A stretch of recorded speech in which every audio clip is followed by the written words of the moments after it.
Hi hello నమస్తే. నేను మీ కౌండిన్య. పుష్కరాలంటే గోదావరి పుష్కరాలేనా? కృష్ణానదికి పుష్కరాలు లేవా? రావా? ఉండవా? అంటే ఇది కొంచెం ఆశ్చర్యకరమైనటువంటి విషయమే. చంద్రబాబు నాయుడు గారు 2024లో ముఖ్యమంత్రిగా ప్రమాణ స్వీకారం చేసిన తర్వాత మొదటి నుంచి ఒక రకమైన హడావుడి నడుస్తుంది.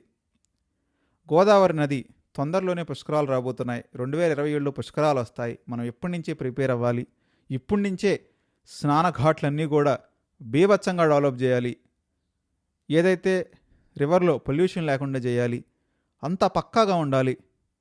2016 ఐ థింక్ 16లో జరిగిన ఏదైతే స్టాంపేడ్ ఉందో ఆ స్టాంపేడ్ మళ్ళీ జరగకుండా అదొక బ్లాక్ మార్క్గా చంద్రబాబు నాయుడుకి అదేవిధంగా టీడీపీ గవర్నమెంట్కి మారింది కాబట్టి అది లేకుండా చేయాలి అని చంద్రబాబు నాయుడు చాలా ప్రయత్నిస్తున్నాడు. అంటే ఇక్కడ నా డౌట్ అలా ఏంటంటే ఓన్లీ గోదావరి నదికి పుష్కరాలు ఉంటాయి కావాలా, కృష్ణానదికి పుష్కరాలు రావు, ఉండవు అనుకుంటా. సో ఆ డీటెయిల్స్ ఏంటో ఈ వీడియోలో తెలుసుకునే ప్రయత్నం చేద్దాం. వీడియోని చివరికంటా చూడటానికి ప్రయత్నించండి. మర్చిపోకుండా లైక్ చేయండి, షేర్ చేయండి, సబ్స్క్రైబ్ చేయడానికి ప్రయత్నించండి. చంద్రబాబు నాయుడు ఏదైతే ప్రచార ఆర్భాటానికి దాదాపు 16 మంది బలైపోయారని అప్పుడు వైసీపీ వాళ్ళు తీవ్రంగా విమర్శించడం జరిగింది. బోయపాటి శ్రీను డైరెక్షన్లో గోదావరి పుష్కరాల ప్రారంభోత్సవాల సీన్ని ఒక సినిమాటిక్గా డిజైన్ చేసి జనాలందరినీ ఆ స్పెసిఫిక్ టైం వచ్చిందాకా హోల్డ్ చేసి కెమెరాలు పెట్టి స్టార్ట్ యాక్షన్ అంటాడు కదా మన సీన్ అన్న, ఆ సీన్ అన్న ఏదైతే ఆ యాక్షన్ అని చెప్పిన దాకా ఆగి ఆ యాక్షన్ అని చెప్పగానే జనాలందరూ ఒక్కసారిగా తోసుకొని ఏదైతే స్టాంపేడ్ జరిగిందో అరౌండ్ 16 పీపుల్ ఏమో వెళ్ళిపోయినట్టున్నారు. సో అలాంటి దుర్ఘటన చంద్రబాబు నాయుడు రెజ్యూమీలో ఒక బ్లాక్ మార్క్గా తయారైపోయింది. పుష్కరాలంటే ఆ సంఘటన, ఆ ఘటన గుర్తొస్తుంది. సో ఇది జరిగింది, తప్పు జరిగింది. మరి తప్పు జరిగిన దానికి నిందించి ఎవరిని నిందించినా ఉపయోగం లేదు. దాని తర్వాత తీసుకున్న యాక్షన్స్, యాక్టివిటీసే మన కళ్ళ ముందు ఉంటాయి. ఏదైనా కానీ తప్పు జరిగింది.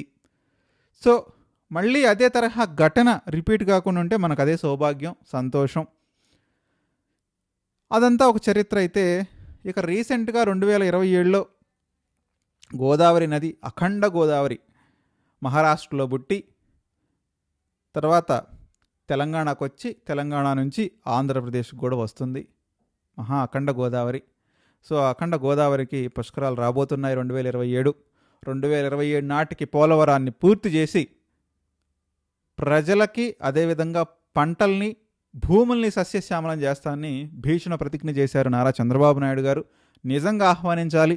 2027 నాటికి చంద్రబాబు నాయుడు పుష్కరాలకు ముందే పోలవరాన్ని పూర్తి చేస్తే ఆయన చరిత్ర ఆంధ్రప్రదేశ్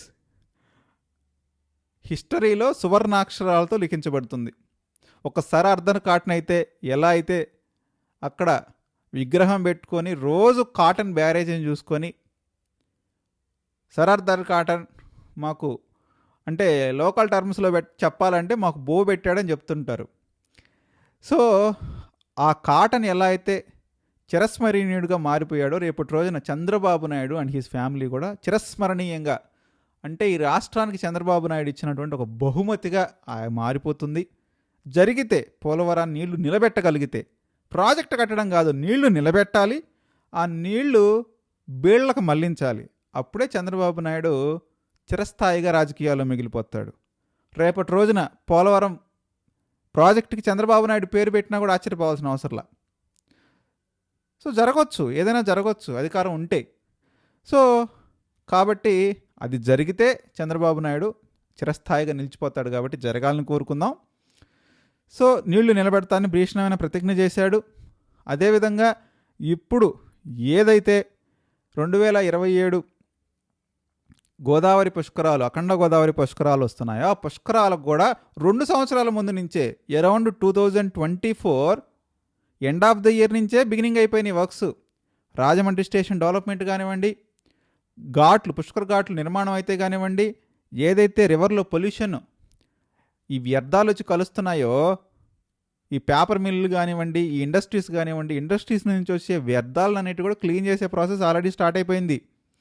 ఏదైతే అకామిడేషన్ ఇచ్చే ప్రాసెస్ స్టార్ట్ అయిపోయింది, అక్కడ వాళ్ళకి షెల్టర్లు ఇచ్చే ప్రాసెస్సు, తాగునీరు, మొత్తం ప్రతి ప్రాసెస్ కూడా స్టార్ట్ చేశారు. అంతా బాగుంది. ఇంకోవైపు మన జనసేన అధినేత పవన్ కళ్యాణ్ కూడా మంచిగా దృష్టి పెట్టాడు. ఎందుకంటే ఆయన కోర్ రీజియన్ అదే కదా. కోర్ రీజియన్ అంతా కూడా వచ్చి అక్కడ గోదావరి, ఈస్ట్ గోదావరి, వెస్ట్ గోదావరి, ఈ 2 గోదావరిల మధ్యలోనే కదా జనసేన రాజకీయం పండుతుంది. కాపులంతా అక్కడే అధికంగా ఉంటారు కాబట్టి డెఫినెట్గా ఇంపాక్ట్ కూడా ఉంటుంది. సో అందుకే పవన్ కళ్యాణ్ కూడా రంగంలోకి దూకి ఆయన కూడా మొత్తం ఎప్పటికప్పుడు రిపోర్ట్స్ తెప్పించుకుంటున్నాడు, అధికారులకు గైడ్లైన్స్ ఇస్తున్నాడు. మొన్న గోదావరి రివర్ దగ్గరికి వెళ్ళి చూశాడు.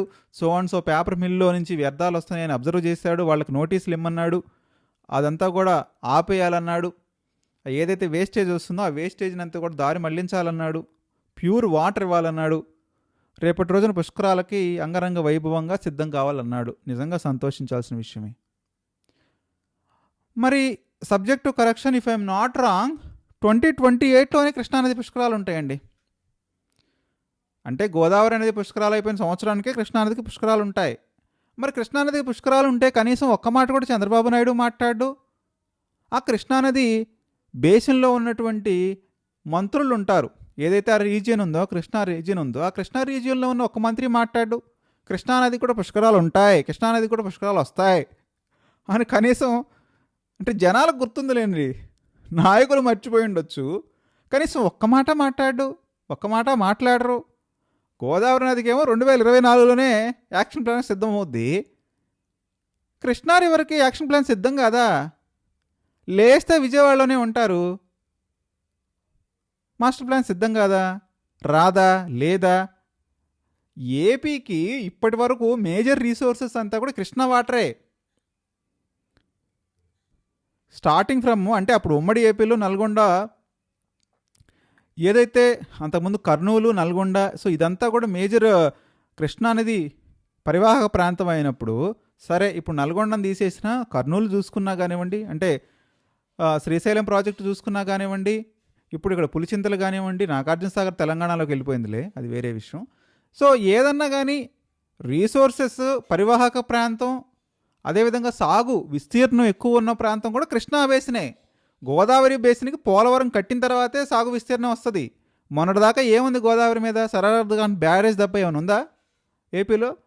సో ఈయన పట్టిసీమని కట్టాడు అనుకోండి, అది వేరే విషయం. పట్టిసీమ వల్ల కొద్దిగా కొంత కృష్ణా బేసిన్ వాళ్ళకి, అదేవిధంగా కొంతమంది గుంటూరు వాళ్ళకి వస్తున్నాయి వాటరు, అంతకుమించి ఏమి రావట్లేదు, అది ఎత్తిపోయాలి వాటరు.